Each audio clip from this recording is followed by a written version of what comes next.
Hello, welcome. It's 6 p.m. here in Korea, coming to you live from our studio in Seoul. I'm Daniel Che for Arirang News. Let's start with the headlines. North Korea assures the world that it's capable of miniaturizing nuclear warheads and warns critics not to challenge the regime's efforts to upgrade its defense capabilities. According to a top U.S. official, Washington is weighing the possibility of deploying THAAD in South Korea, but a final decision hasn't been made yet. After his Thursday plans to visit the inter-Korean Kaesong Industrial Complex were suddenly canceled, UN Chief Ban KiMoon continued to his scheduled visit with President Park Geun-hye this afternoon.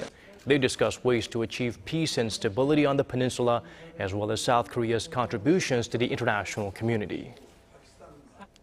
Let's start with the latest from the reclusive regime. North Korea says it is able to make nuclear weapons small enough to arm ballistic missiles and warned the world not to challenge its righteous efforts to fortify defense capabilities. Through a statement released Wednesday, Pyongyang's National Defense Commission claimed it had hit this milestone long time ago and can now guarantee high-precision, intermediate and long-range rockets. The news comes a few weeks after the reclusive regime reportedly succeeded in test-firing a ballistic missile from a submarine. However, North Korea's Defense Commission hit back at international critics, shifting the blame to the U.S. for instigating provocations with its recurring military drills. North Korea has decided to cancel UN Secretary General Ban Ki-moon's planned visit to the inter-Korean Kaesong Industrial Complex. Speaking at a forum in Seoul on Wednesday morning, Ban said the North informed him of the decision through a diplomatic channel earlier in the day, but offered no explanation for the sudden change of heart. Pyongyang's about turn comes a day after the UN chief announced plans to visit the joint business park on Thursday.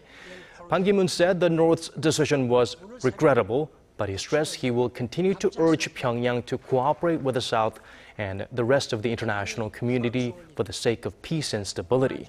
The Ministry of Unification also expressed regret over North Korea's abrupt decision and called on Pyongyang to make efforts to improve inter-Korean relations. Earlier on Wednesday, North Korea slammed South Korea for refusing to raise wages for North Korean workers at the complex. Pyongyang's main propaganda website claims Seoul's resistance on the wage issue is a deliberate strategy rather to destroy the Kaesong project. The UN chief is busy making the rounds, speaking to the country's political leaders as part of his 5-day visit to Korea. This afternoon, Ban and President Park Geun-hye discussed ways to achieve peace and stability on the Korean peninsula, as well as South Korea's contributions to the international community. Before that, the UN chief spent the morning at the National Assembly and met with Assembly Speaker Chung Yu-ha, as well as the floor leaders of both rival parties. While at the Assembly, Ban called for South Korea's parliament to support the UN's push for climate change, sustainable development, and humanitarian universal values by the year 2030. This is Ban's first visit to his homeland in nearly 2 years. A senior U.S. military official says Washington is considering permanent deployment of THAAD to South Korea, but Seoul says it will start weighing its options after the U.S. submits a formal request for the deployment of the controversial American missile defense system. Our Kim Yeon-bin has this report. The United States is considering plans to permanently dispatch a U.S. missile defense system to South Korea to counter the growing threat posed by North Korea's nuclear and missile programs. U.S. Deputy Assistant Secretary of State for Defense Policy and Verification Operations, Frank Rose, said that Washington is weighing the costs and benefits of deploying the Terminal High Altitude Area Defense System, also known as THAAD, to South Korea, but stressed the final decision has not yet been made. Rose, who made the remarks Tuesday at a security seminar in Washington, said THAAD is a purely defensive system that will improve the Allies' ability to intercept incoming short and mid-range missiles from North Korea. Responding to the U.S. official's remarks, South Korea's presidential office said that the government will decide whether or not to give the missile system the green light after assessing the pros and cons, if the U.S. makes a formal request to deploy the THAAD system here. The potential deployment is a thorny issue in and outside of South Korea. Both China and Russia have voiced opposition to it, calling it a threat to their national security.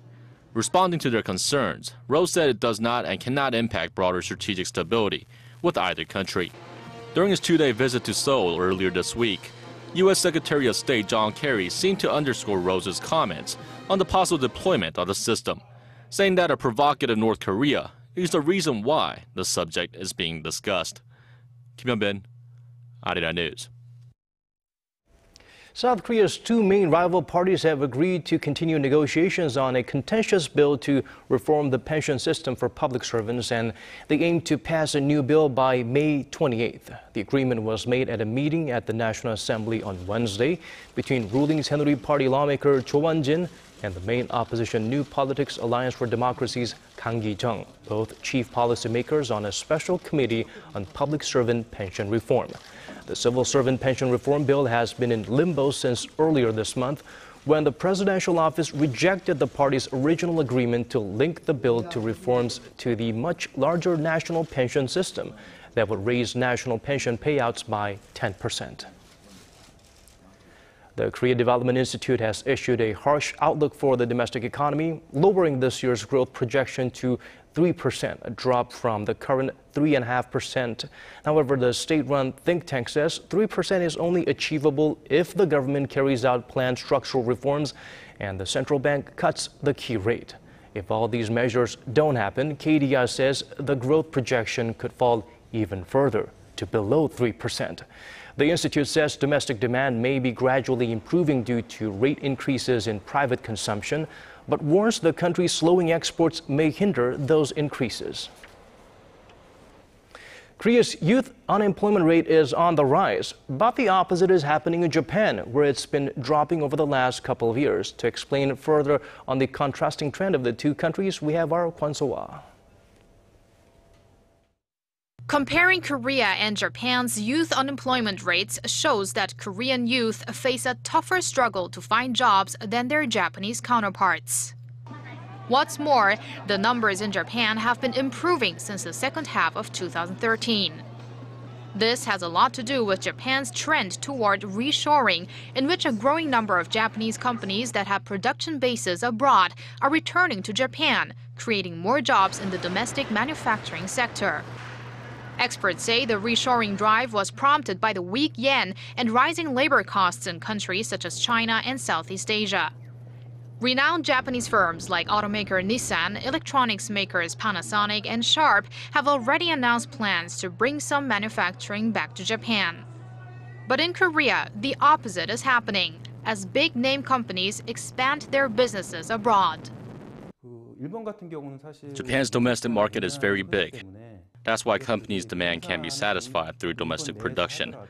But in Korea, labor and land costs are quite high, meaning Japan's policies do not work in Korea's economic environment.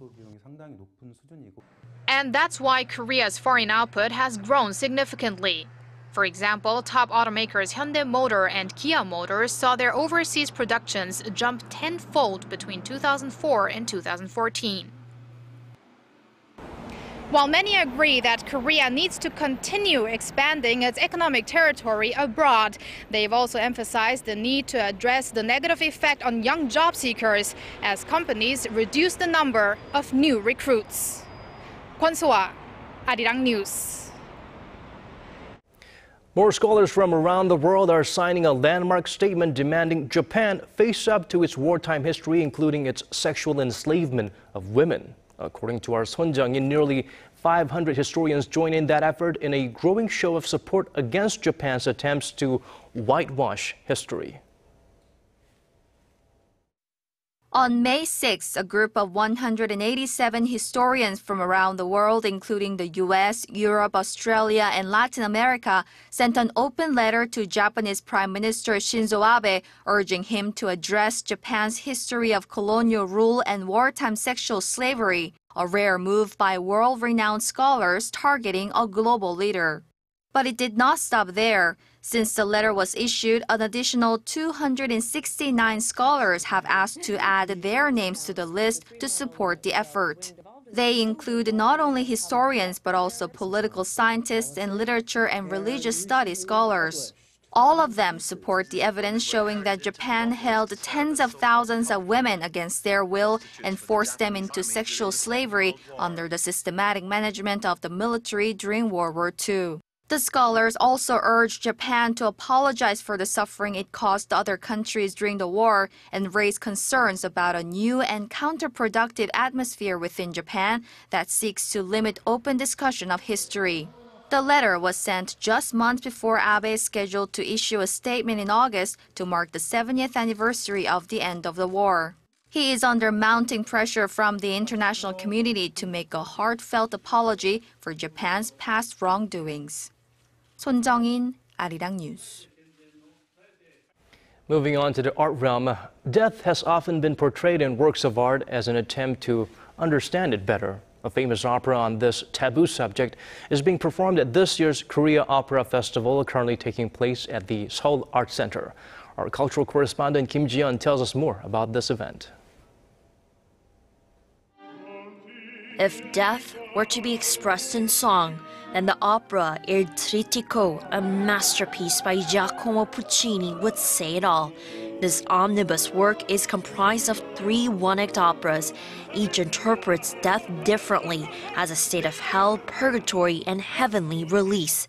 In particular, the soprano who stars in the second opera, Nun Angelica, played by KiMoon, stands out. In her aria, she expresses a desire to see her dead son before she meets her own death. It's very powerful. That aria is a very powerful aria.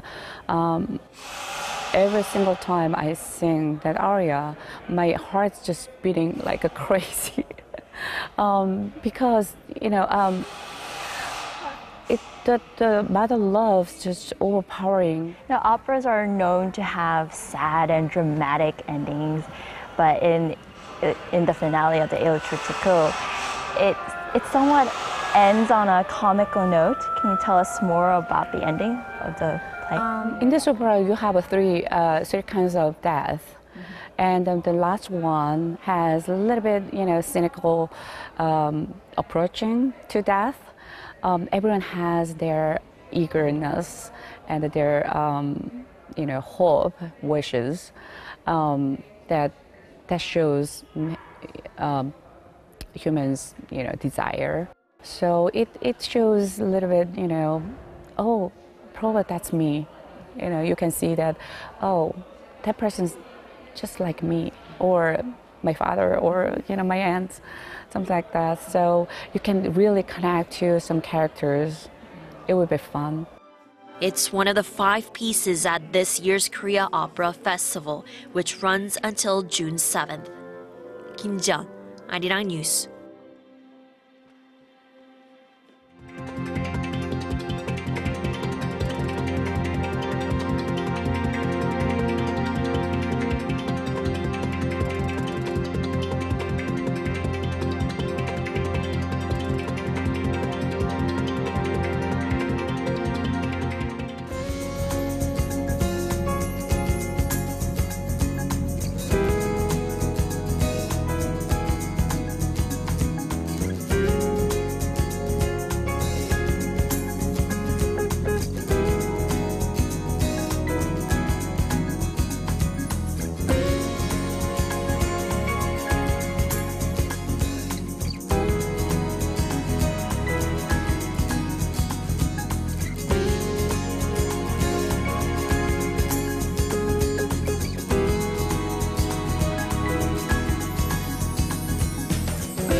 And we've come to the end of our newscast. We do have more coming up with Hwang Ji-ae at 10 p.m. Korea time with Prime Time News.